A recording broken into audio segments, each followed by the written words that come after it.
tadinya hidupnya nyaman, terus tiba-tiba harus gedebrak gitu kan, kayak jatuh banget gitu. Dan bahkan untuk kuliah aja tuh udah nggak ada gitu, untuk kehidupan sehari-hari aja tuh udah nggak ada.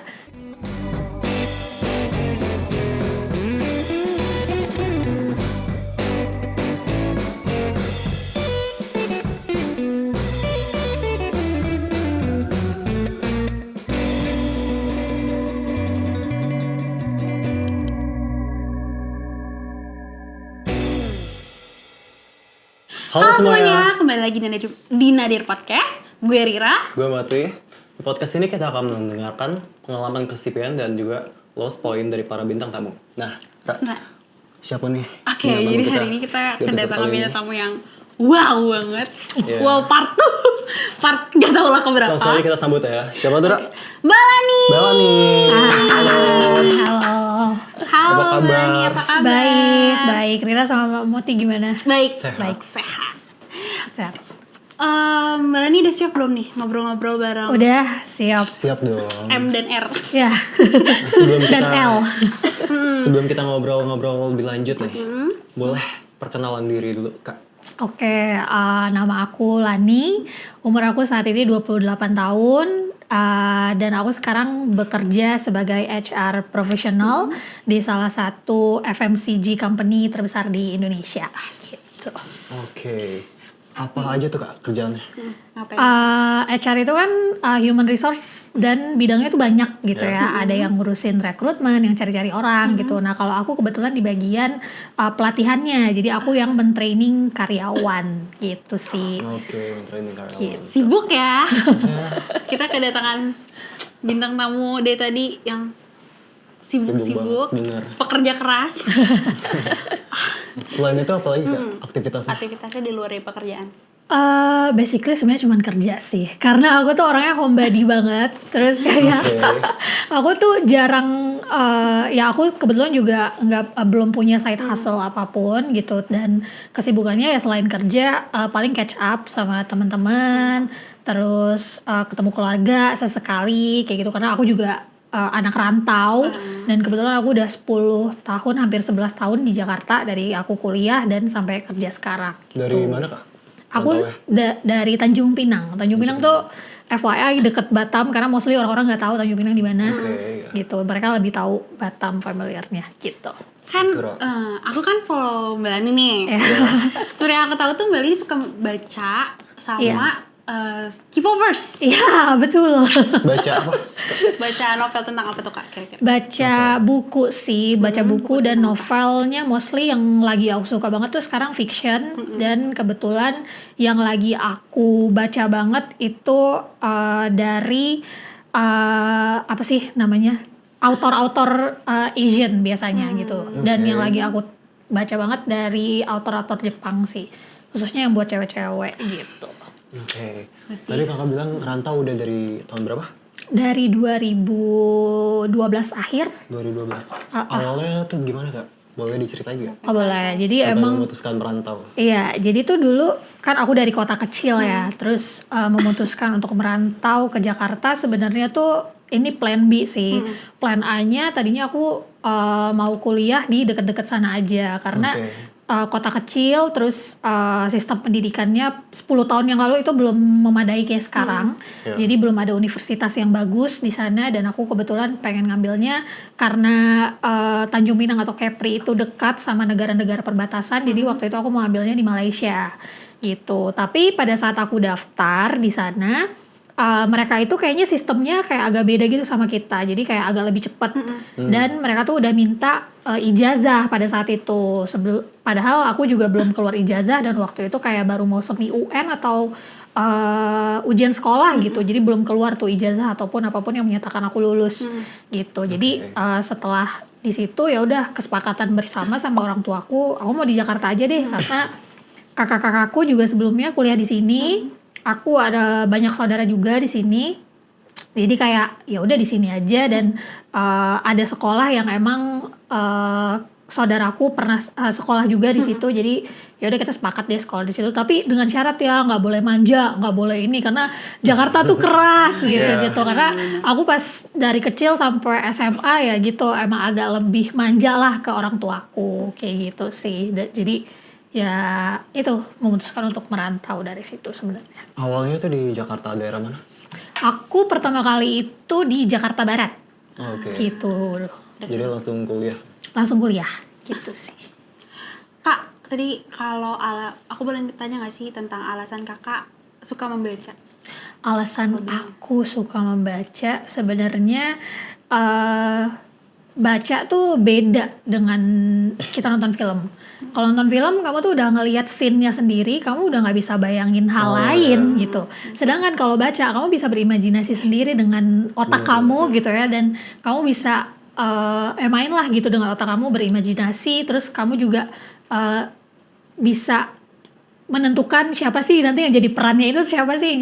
That's why aku lagi suka banget sama fiksi gitu. Tadinya tuh aku nggak gitu baca fiksi, tapi sekarang jadi baca fiksi itu gara-gara itu gitu. Bisa ngebayangin. Iya, bisa Tapi suka nulis ngebayangin. juga nggak? Enggak sih, aku nggak jago nulis deh kayaknya. Cuma penikmat. Gitu, cuma penikmat aja baca-baca. Oke.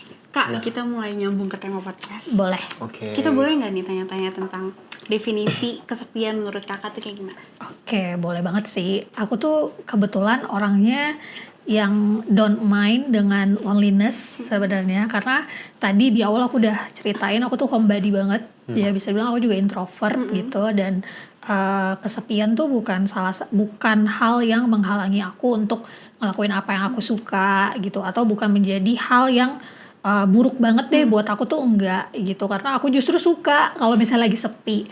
Tapi ya kalau kita memaknai kesepian itu kayak nggak ada orang yang bisa kita reach out gitu-gitu, itu lebih menyedihkan sih sebenarnya gitu. Tapi kalau yang kayak keseharian ya emang udah sendiri juga dari dulu, jadi ya bukan hal yang menakutkan gitu.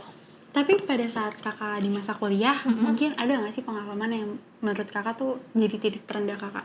Ada banget. Boleh nggak nih Ada ceritain? banget. Iya, jadi pas aku kuliah di semester awal sampai kayak semester 4 apa semester 5 gitu, itu semuanya lancar. Dan masuk ke semester 5, ayahku tuh pengusaha. Jadi emang kalau businessman itu pasti ada up and downs-nya gitu ya. Karena kan bukan dia yang digaji orang gitu kan. Nah, pada saat itu ayahku jatuh bangkrut gitu, dan itu lowest point of my life sih, karena dari situ kehidupanku semuanya langsung berubah. Terus aku bahkan hampir berhenti kuliah pada saat itu karena orang tuaku juga udah nggak punya harta yang bisa mereka pertahankan untuk lanjut sekolahin aku gitu. Jadi itu mungkin salah satu turning point sih di hidup aku gitu sih. Itu saat kapan? Semester berapa, Kak? Pas Sorry. kuliah kayaknya semester 5 deh kalau nggak Semester salah. Masuk semester 5 gitu. Oke. Perasaan kakak saat mengetahui hal itu tuh kayak gimana, Kak? Of course sedih banget sih pada saat itu, dan kayak hampir nggak terima sih pada saat itu, karena di saat itu umurku belum terlalu dewasa lah gitu, kayak udah umur 19 apa 20-an gitu. Tapi belum mateng gitu kan umur segitu, dan masih pengen explore diri gitu, yang tadinya hidupnya nyaman terus tiba-tiba harus gedebrak gitu kan, kayak jatuh banget gitu. Dan bahkan untuk kuliah aja tuh udah nggak ada gitu, untuk kehidupan sehari-hari aja tuh udah nggak ada. Jadi kayak ya udah diskusi sama orang tua ini gimana, dan akhirnya memutuskan aku waktu itu untuk bukan memutuskan sih, tapi sebelumnya itu aku memang di kuliah ada program magang. Jadi sebelum kita lulus tuh ada program magang dulu. Nah di semester itu tuh aku magang, dan di situ udah mulai dapet kayak ya uang untuk simpanan lah gitu untuk kehidupan aku selanjutnya gitu. Tapi ya dari yang papa aku bangkrut itu aku udah benar-benar berubah. Jadi ya dari yang kosannya lumayan nyaman harus pindah ke kosan yang maaf deket-deket got gitu, yang masuk-masuk gang kecil, yang serem banget deh gitu keadaannya gitu, dan yang benar-benar nggak nyaman aja gitu loh, dan itu harus aku jalani gitu. Oke, jadi perubahan yang dialami itu jadi harus lebih mandiri lah Iya, buat betul, survive ya. betul. Dan caranya tadi itu nyari kerjaan contohnya ya. Nyari kerjaan, betul. Dan kebetulan yang pada saat magang itu ya udah kan difasilitasi ya sama kampus, ya udah ngejalanin. Tapi kan itu namanya magang, kita nggak bisa lama kan, bukan kayak Ya, betul. karyawan tetap. Iya betul. Jadi ada periode waktu yang ya udah aku cuman sampai segitu aja gitu. Dan setelah selesai magang itu akhirnya aku muter otak lagi gitu. Dan kebetulan aku tuh bergaul sama orang-orang yang tidak datang dari keluarga yang nyaman juga gitu. Jadi mereka juga pejuang lah gitu, dan mereka ngasih saran ke aku beberapa, ada yang kayak barista yang gitu-gitu, dan mereka kayak kasih lowongan tuh buat aku. Dan kebetulan waktu itu aku dapet di salah satu toko ice cream juga di Jakarta. Jadi aku kerja setelah aku magang, selesai magang aku kerja sebagai di toko ice cream tersebut. Kalau yang sebelumnya itu magang kerja apa? Di PR agency. Jadi aku kebetulan kuliahnya tuh komunikasi, bagian public relation. Nah, pada saat kita magang, kita harus magang di tempat yang sesuai dengan jurusan kuliah kita gitu.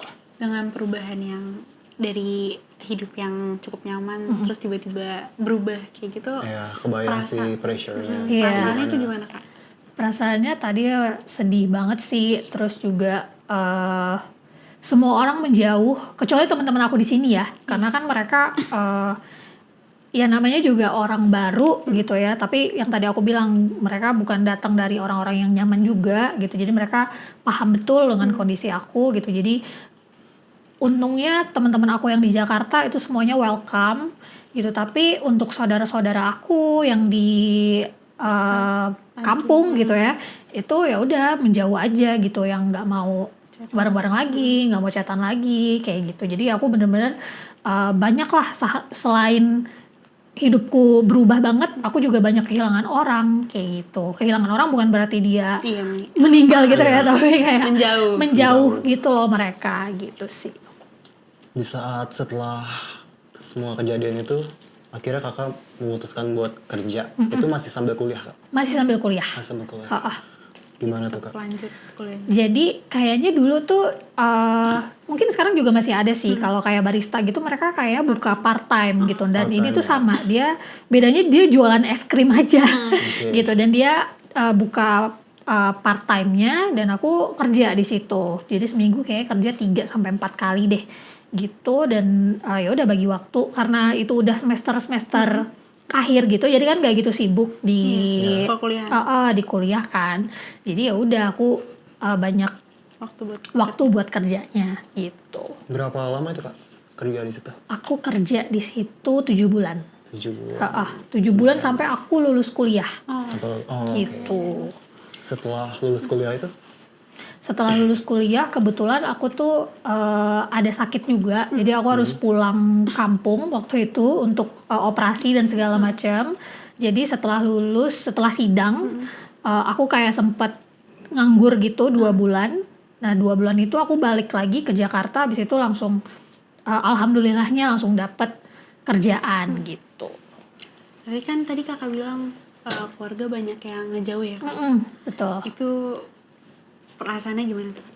Sedih banget sih, karena keluarganya ini bukan keluarga yang bukan keluarga jauh gitu, bener-bener yang dari deket banget, yang dulu bisa dibilang tinggal bareng kayak gitu, karena ya gitu ada beberapa keadaan yang mengharuskan kita tinggal bareng-bareng nih. Dia numpang di rumah aku kayak gitu, terus juga beberapa keluarga yang ngerasa nggak mau ikut-ikutan deh gitu, ya udah sama-sama ngejauh aja kayak gitu. Dan itu bener-bener rasanya sedih banget, mereka ya berputar balik lah gitu. Tapi sih sekarang udah semuanya udah baik-baik aja gitu, udah nggak pernah ada yang udah nggak ada yang membahas itu sih gitu, dan semuanya udah clear lah gitu. Kalau dulu sih emang bener-bener Down. Parah sih ya, down banget. Aku benar-benar ngerasa kayak nggak ada keluarga, dan aku jadi males pulang kampung gitu. Better Jakarta. Iya better Jakarta aja deh gitu. Kalau yang di Jakarta itu dari dulu sendiri tinggal? Kalau di Jakarta aku tuh ada saudara juga, ada adiknya mamaku gitu, terus juga ada nenek, tapi ya nenekku sih basically gitu. Ada juga di sini. Gitu. Mungkin bisa apa ya? Mungkin apa sih yang udah kakak pelajari nih istilahnya dari awalnya tiba-tiba ayah bangkrut sampai sekarang tuh apa yang mungkin bisa Sobat Nadir ambil lah gitu. Sebenarnya pada saat bangkrut itu terpuruk tuh iya banget. Tapi ternyata bantuan itu datang dari banyak hal, nggak cuma dari materi aja, tapi dari support tuh juga banyak datang. Dan datangnya juga dari teman-teman aku yang di Jakarta, dan ada juga saudara-saudara yang emang masih, karena aku masih kuliah ya dan masih butuh uang gitu kan. Tadi kan pemasukan aku cuma dari kerja es krim itu doang gitu, dan itu cuma buat aku untuk nyambung hidup lah gitu, kayak cuman bayar kosan sama buat makan gitu. Tapi kan aku masih ada kuliah dan lain sebagainya, dan itu ada beberapa orang-orang baik, om dan tante aku yang masih kayak ngebantuin kayak gitu. Dan banyak juga orang-orang yang aku nggak kenal, mereka tuh bantuin. Ada juga orang-orang yang aku nggak bisa lupain lah, kayak teman baikku kayak gitu, sahabat-sahabatku itu mereka bantuin juga kayak gitu. Dan aku nggak expect itu loh gitu dari mereka, tapi mereka ternyata secara tulus mau bantuin gitu. Dan itu bener-bener hal yang aku ngerasa mungkin iya aku bersyukur di situ, dan aku ngerasa mungkin ini yang ditanemin dulu sama orang tuaku gitu, kayak kalau mau bersedekah itu jangan pilih-pilih kepada siapapun, dan jangan expect orang itu akan langsung balikin ke kamu, karena nanti kamu dapatnya mungkin 10 tahun lagi, 50 tahun lagi kamu nggak bakal tahu gitu. Tapi ya udah, tanam aja sekarang, kamu lepasin aja, nanti juga akan dibales kok gitu, dengan cara apapun yang kamu nggak expect lah gitu. Banyak Gitu sih. Oke, terus kan tadi pada saat orang-orang tiba-tiba menjauh, ada nggak sih rasa penyesalan? Kalau rasa penyesalan nggak ada sih, tapi mungkin lebih ke rasa nggak terima gitu kali ya. Rasa nggak terima, terus kayak kenapa sih gitu, bertanya-tanya pasti kayak kenapa harus gue sih yang dijauhin kayak gitu, kenapa kita nggak bisa stay stay brother and sister gitu ya.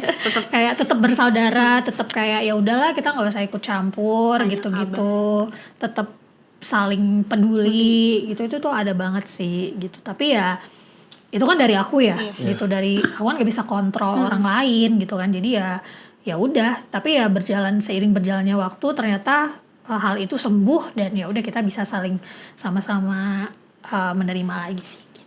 Tapi di saat kakak dijauhin itu, justru malah di saat itu kakak benar-benar butuh ya. Betul, butuh banget sih, butuh support dari orang-orang yang dekat tadi itu gitu. Tapi ya itu justru mereka pada saat itu menjauh gitu kan. Jadi ya aku juga nggak bisa bilang apa-apa, aku nggak bisa kontrol mereka. Ya udah, kalau memang itu maunya mereka gitu. Kak, kan dulu kakak pas lagi terpuruk pun kerja, terus sampai sekarang kerja ya. Iya. Ada nggak sih pelariannya? Kerja. Iya, hidup kerja. Pelariannya dari awal dulu, mungkin kan pasti ada perubahan ya. Dulu misalnya pelariannya apa, sekarang apa, boleh nggak sih diceritain ke Sobat Nadir? Boleh. Pelarianku dari dulu sampai sekarang nggak beda sih. K-pop. Kayak aku tuh banyak ketemu temen yang dari kita sama-sama suka ngobrol di Twitter, lama-lama jadi sahabatan, sahabatan sampai sekarang. Aku tuh udah suka udah 14 tahun dari aku SMP.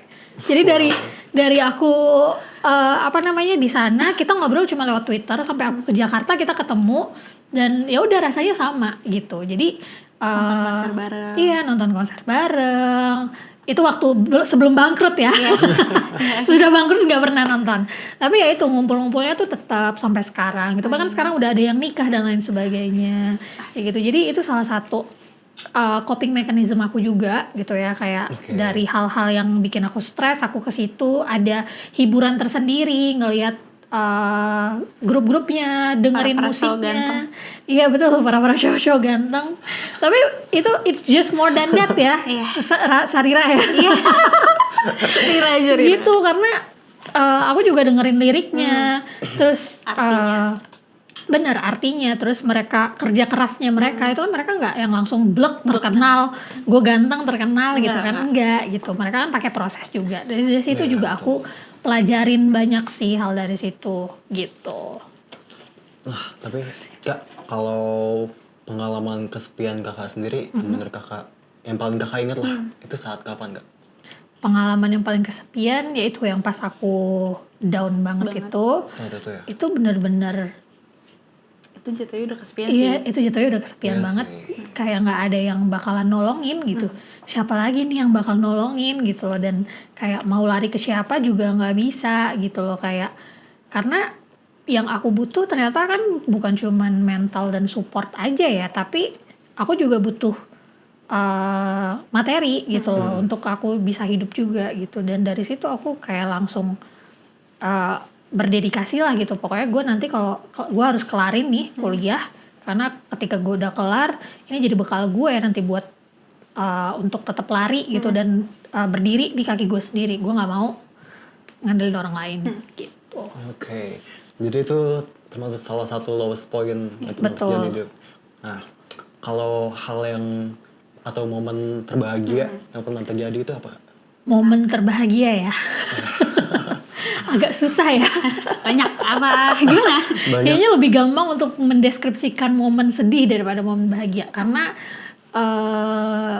aku orangnya cukup simple sih gitu. Jadi kalau ada hal yang bikin aku happy pada saat itu ya udah happy. Jadi ya bahagianya yang kecil-kecil gitu, sederhana-sederhana aja, nggak ada yang benar-benar aku harus kayak gini biar aku happy atau aku harus mencapai posisi tertentu biar aku happy. Itu nggak ada sih. Dan selama aku menjalani hidup ini gitu ya, yang banyak naik turunnya ya, yang bikin aku happy ternyata kesiapan diri aku sendiri, terus juga ketenangan batin yang aku rasain ketika aku lihat keluarga aku, ketika aku juga lihat teman-teman aku gitu. Itu aku udah cukup seneng gitu sih paling. Bahagia itu apa? Sederhana. Kalau orang yang dituju buat curhat, buat main gitu ada kan? Siapa? Ada dong. Kalau orang yang dituju banyak, bukan banyak sih, temenku tuh sebenarnya itu aja. Tapi ya they know who they are lah gitu. Kalau misalnya mereka lihat gitu podcastnya, mereka tahu mereka siapa gitu. Dan mereka ada di setiap momen-momennya aku gitu, dari yang aku senang, dari yang aku lagi terpuruk-terpuruknya, yang mereka bantuin secara support hal yang paling aku butuhin gitu loh. Dan mereka ada sih di situ. Dan selain teman-teman itu ya, pada saat aku kerja kebetulan bertemu pacar. Jadi ya udah, pacar juga salah satu orang yang bisa aku tuju gitu, karena ada beberapa hal yang bisa aku ceritain ke dia gitu. Mostly lah, semua hal bisa aku ceritain ke dia gitu sih. Apa tuh Kak yang mau Kakak sampaikan ke mereka? Yang aku mau sampaikan ke mereka, thank you karena selama ini udah menjadi saksi hidup gue. Dari gue kehidupan. Iya, dari gue hidupnya lumayan nyaman, terus terpuruk, terus mereka tahu proses Bangkitnya. aku ngejalanin proses bangkitnya sampai sekarang, yang aku bisa bilang alhamdulillah hidupku tuh lagi stabil gitu ya. Dan mereka tuh tahu gitu bahwa kestabilan inilah yang aku tuju gitu. Dan ya thank you aja sih untuk mereka gitu. You know who they are gitu. Oke. Kalau goals, harapan Kedepannya? mimpi mungkin. Kalau aku tuh ya dari dulu kalau ngomongin goals, aku tuh orangnya bukan suka sih, apa ya? Aku kayak punya goals tuh selalu nggak muluk-muluk. Karena aku ngerasa ya udah, aku pengen hidupku yang sederhana, bahagia dan stabil tenang gitu. ya? Iya, dan tenang. Itu aja sih sebenarnya goalsku. Itu. Dan untuk mencapai itu sebenarnya saat aku tahu hidup tuh pasti bakal ups and downs. Pasti ada kala ketika itu nggak bisa aku rasain gitu. Tapi it's okay karena ya nanti kamu juga akan balik stabil lagi kok gitu sih. Oke. Untuk kata-kata untuk Sobat Nadir yang ada dimanapun Sobat Nadir berada. Ada nggak tuh Kak yang mau Ada. disampaikan ke Sobat Nadir? Mungkin ini yang tadi mungkin udah sempet aku sampaikan juga. Aku mau tekenin lagi ke Sobat Nadir yang mungkin nonton episode ini gitu ya. Berbuat baik itu jangan pilih-pilih ke siapapun. Kita harus bisa berbuat baik, harus bisa menempatkan diri kita. Karena kita nggak tahu nanti di masa depan kita itu bakal ditolong sama siapa, kita itu bakal menghadapi apa. Jadi jangan pilih-pilih untuk berbuat baik ke siapapun. Oke. Iya. Nah, ini kan kita ada di penghujung episode nih. Kita mau bilang makasih untuk Mbak Dani. Sama-sama, thank you juga Rira dan Moti. juga ngasih tips ke Sobat Nadir. Iya. Nah, Mbak Dani kita ada surprise buat Mbak Dani. Thank Dipakai you. ya. Oke, thank you Rira dan Moti. Ya, sama-sama Kak. Oke, Sobat Nadir, makasih yang sudah menonton episode hari ini. Semoga yang udah diceritain sama Mbak Dani bisa bermanfaat buat kalian semua dan memotivasi kalian semua. Gue Rira. Gue Mati. Thank you udah nonton episode kali ini. Jangan lupa buat like, comment, share, subscribe, dan juga apa? Nyalain lonceng biar gak ketinggalan episode selanjutnya. See you in the next episode. Bye-bye.